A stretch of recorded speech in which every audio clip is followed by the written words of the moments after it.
एक पत्नी 5 सालों बाद वापस गांव आती है और अपने पति के घर जाती है। घर जाने के बाद उसके छोटे छोटे बच्चे होते हैं, यानी कि एक 10 साल का और एक 8 साल का लड़का रहता है। जब जैसे वो घर जाती है, रोते हुए अपने बेटों और अपने पति के कदमों में गिर जाती है और बोलती है कि मुझे माफ़ कर दो। फिर पति बोलता है कि तुम शादी होने के बाद जब अपने छोटे छोटे बच्चों को छोड़कर अपने दोस्त अपने आशिक के साथ में भाग गई थी, फिर इतने सालों बाद क्यों मेरे घर पर रहने के लिए आई। फिर वो बोलती है कि मेरी एक बार मेरी आप बीती सुन लो, मेरी पूरी कहानी सुन लो, उसके बाद तुम जो कहोगे वो मैं करने के लिए तैयार हो जाऊंगी। अब उसके आजू बाजू के पड़ोस के लोग भी आ जाते हैं। सब कोई बोलते हैं कि इस बेचारी की आप बात तो सुन लो, उसके बाद तुम जो चाहो वो कर लो। तब वो बताती है कि मेरे साथ में क्या हुआ था, तो चलो तुमको मैं बताती हूँ। तो उससे पहले आप लोग से रिक्वेस्ट करता हूँ, अगर आप लोग हमारे चैनल पर नए हैं तो प्लीज़ आप लोग से रिक्वेस्ट है, चैनल को सब्सक्राइब, लाइक, शेयर, कमेंट करना मत भूलिए, क्योंकि आपका भाई बहुत ज़्यादा मेहनत करता है। तो नमस्ते। आज की जो कहानी मैं आप लोग को सुनाने जा रहा हूँ, ये कहानी देवरिया ज़िले से शुरू होती है, जो उत्तर प्रदेश में पड़ता है। यहाँ पे एक मोहित नाम का लड़का होता है, जिसे एक रेखा नाम की लड़की से शादी हो जाता है। रेखा तो बहुत खूबसूरत थी और मोहित थोड़ा काला सांवला टाइप का था। शादी होने के बाद इनके 2 सालों बाद एक बेटा होता है और बहुत अच्छे से इन लोग की ज़िंदगी कट रहा होता है। मोहित जो होता है अक्सर वो गिलावा माटी का काम करता था, कहीं पे मजदूरी करता था, लेकिन अपनी पत्नी को किसी के भी सामने नहीं जाने देता था, किसी के भी सामने हाथ नहीं फैलाने देता था। और उसके गांव के जितने भी लड़के थे, आजू बाजू के पड़ोस के, सब कोई उसके पत्नी को देखना चाहता था, क्योंकि रेखा बहुत सुंदर थी। 5 साल हो जाता है, फिर रेखा दोबारा एक बच्चे को जन्म देती है और जन्म देने के बाद फिर से वो जब बाहर निकलने लगती है, बच्चों को घुमाने लगती है, तब मोहित बोलता है कि अब कोई बात नहीं, तुम गांव में कुछ काम है तो तुम वो काम कर सकती हो। तभी एक दिन उसी गांव का सरपंच का बेटा रेखा को देख लेता है और रेखा भी उसको देख लेती है। रेखा उसको देखने के बाद उसको मन मन में ही चाहने लगती है। अब कभी वो मोहित के घर आ जाता, कभी मोहित को कुछ काम के लिए बाहर बुला लेता।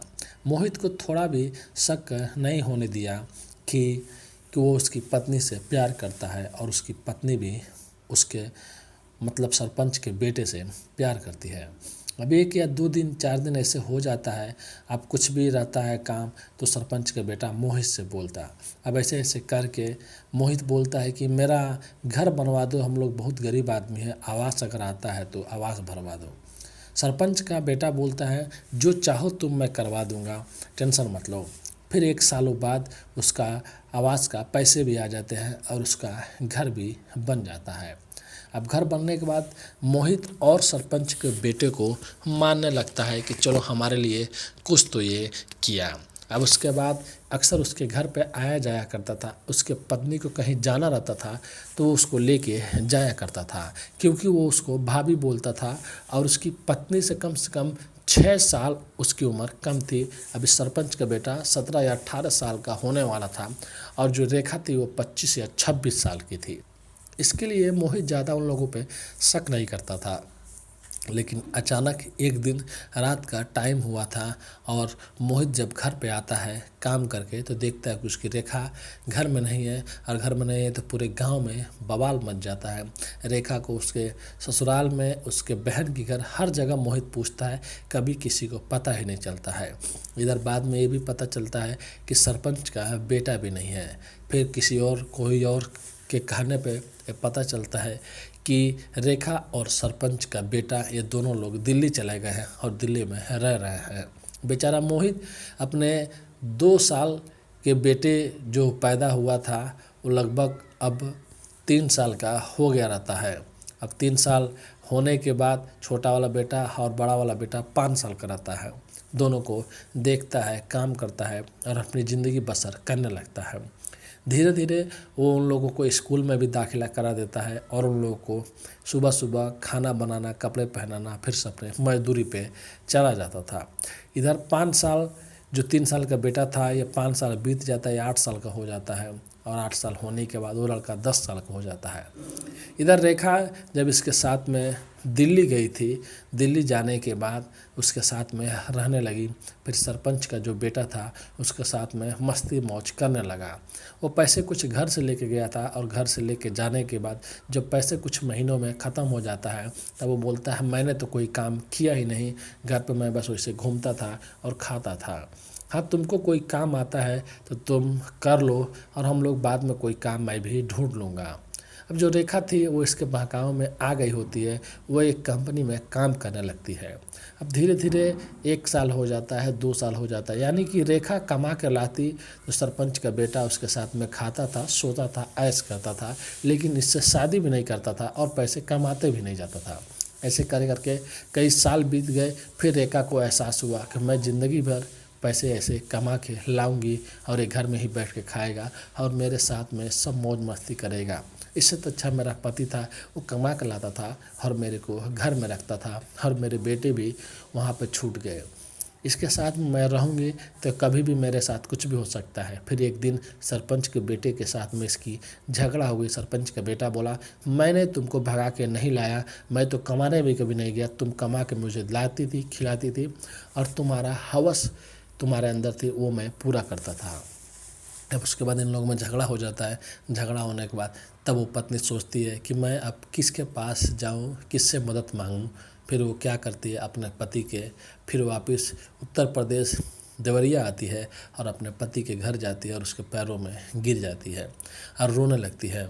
तब पति भी कुछ नहीं बोलता है।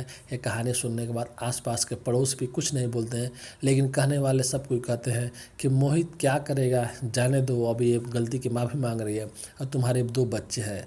उन बेचारों को ये भी नहीं मालूम था, जो बड़ा वाला था, कि मेरी माँ कहाँ चली गई, छोटा वाला तो पहचानता भी नहीं था। फिर उसके बाद मोहित फैसला लेता है ठीक है, मैं घर की जितने भी ज़मीन है, चाहे थोड़ा बहुत जो था, ज़्यादा नहीं था, ये सब बेचकर मैं इस जगह से ही चला जाऊंगा अगर मैं तुमको रखूंगा तो, नहीं तो यहाँ पे मैं रहूंगा तो लोग ज़िंदगी भर मुझे ताना देंगे। फिर मोहित अपना थोड़ा सा ज़मीन बेच देता है और वहाँ से मुंबई अपने फैमिली के साथ में निकल जाता है।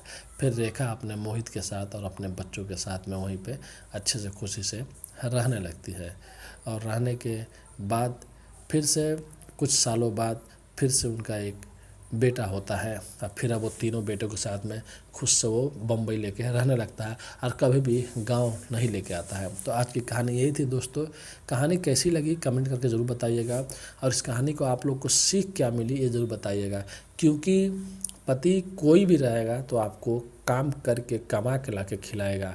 अगर वही आपका कोई आशिक रहेगा तो आपके साथ में बस मौज और मस्ती करेगा, लेकिन आपको कभी भी वो अपनाएगा नहीं, आज नहीं तो कल आपको छोड़ देगा। तो ऐसी लड़कियों और ऐसी महिलाओं को ज़रूर सोचना चाहिए, समझना चाहिए। अगर कोई भी ऐसा कदम उठाती है तो बाद में उनको पछताना पड़ेगा। अगर बोलने में कुछ गलती हो जाए तो अपने भाई को भी माफ़ कर दीजिएगा। Thank you.